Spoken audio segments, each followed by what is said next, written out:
But he said, I don't think he could win. I don't think he could win. He's too progressive coming from this state and what he's done in this state to win in any southern state, any red state. When Bill Maher sat down with California Governor Gavin Newsom, nobody expected a soft conversation. It was a heated clash. Maher didn't hold back, and Newsom was forced to defend himself on every front. Well, let's break it down.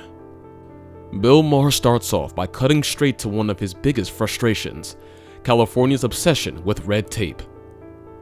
In this, I think we have way too many regulations and laws, as we've talked about. And this one, I think, says if you're a department store with over 500 employees, you have to have a gender-neutral toy department. Yeah. Stuff like that. Yeah, I get it. So do you think that's silly? Do you think that's a silly thing that we too much government there? Maher argues that under Governor Gavin Newsom, the state has buried itself in endless rules and bureaucracy. In his view, these aren't just minor inconveniences. They have turned California into a place where getting anything meaningful done feels impossible. Maher isn't just poking fun, he is angry. To him, this obsession with performative policies has suffocated innovation and left ordinary people overwhelmed in paperwork. And the tension only escalates when the debate shifts to how Newsom handled the unrest connected to ICE protests across California. In one of his videos, Newsom came out swinging, daring Trump and federal authorities to take him on directly. He wanted to project strength, but to many, it came off as bluster. Trying to live their lives, paying their taxes, been here 10 years. The fear, the horror, the hell is this guy? Come after me, arrest me, let's just get it over with. Tough guy. He goes ahead and says what he really cares about. I don't give a damn, but I care about my community, I care about this community. The hell are they doing?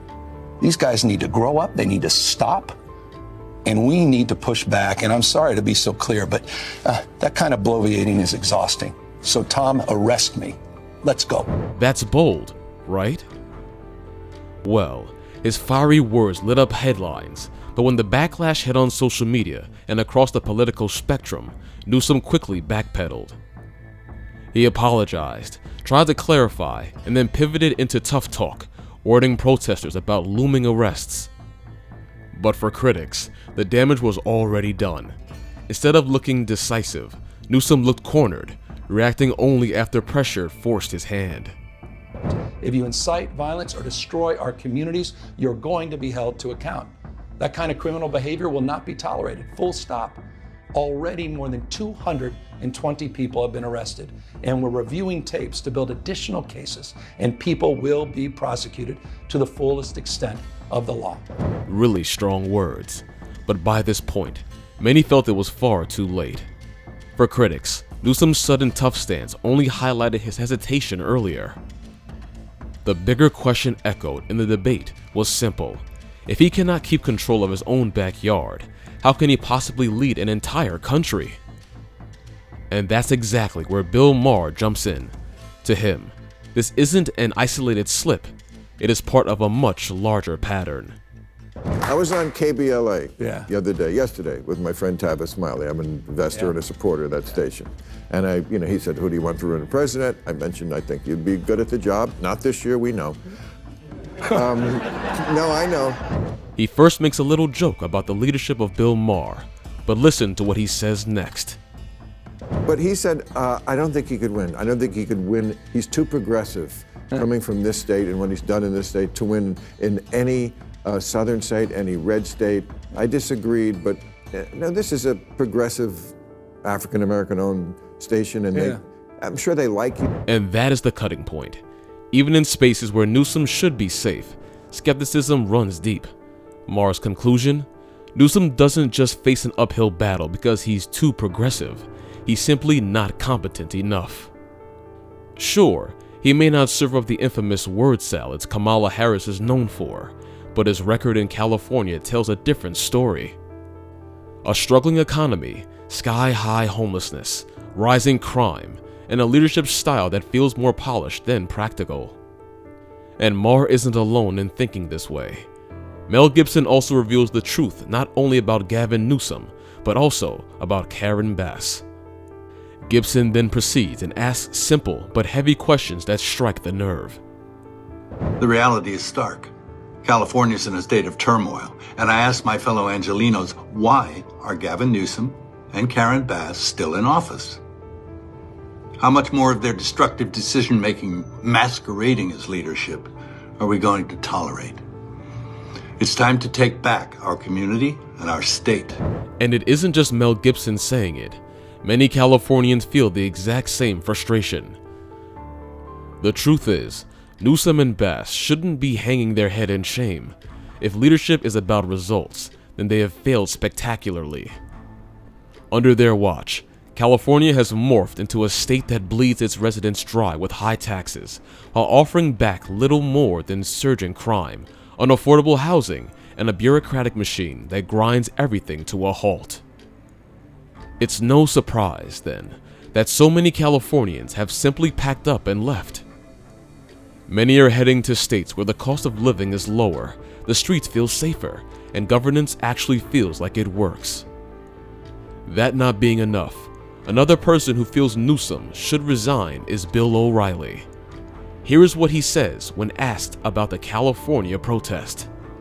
I think they're hyping it up. It doesn't seem to be an organic display of protest. That means that it doesn't have a constituency among regular people. The Los Angeles protesters were fueled by very militant far-left organizations that passed out masks and... O'Reilly thinks the unrest wasn't genuine. It was manufactured. But he doesn't stop there. He goes on and delivers his punchline. This is all organized by the far left, but the people aren't coming out. In fact, on Tuesday night at 9 o'clock in New York, everybody went home. I guess they were hungry. So this is kind of contrived, and the media hoped it would explode into something more so that Trump would look bad, but that doesn't seem to have been the case. Now, O'Reilly doesn't drop any names, but let's be honest, the implication is hard to miss. Who else if not Gavin Newsom? And to prove his point, O'Reilly goes ahead and says this. That in California, Governor Newsom wanted these demonstrations to explode so he could use that as a political cudgel against Trump and elevate himself into a left-wing candidate for president in 28.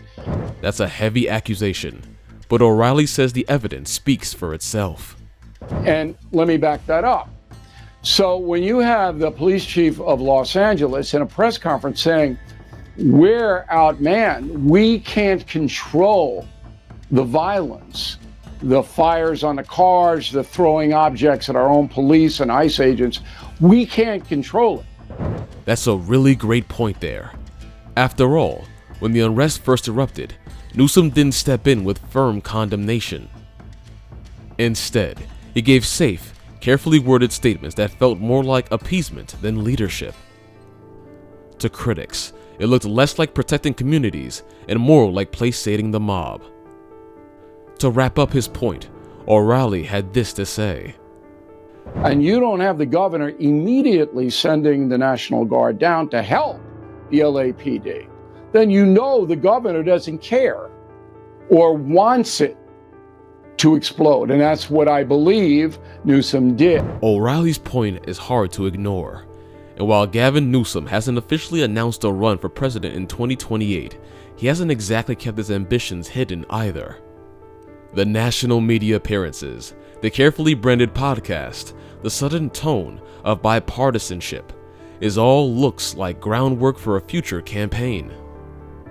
And here's where the real suspicion kicks in. We've heard accounts of frozen water bottles, masks, even gear being passed out to protesters. That doesn't just appear out of thin air. Someone's footing the bill. So the question becomes, was it Newsom himself, or at least people in his orbit, quietly helping to fuel the chaos? What do you think? Share your thoughts in the comments section below.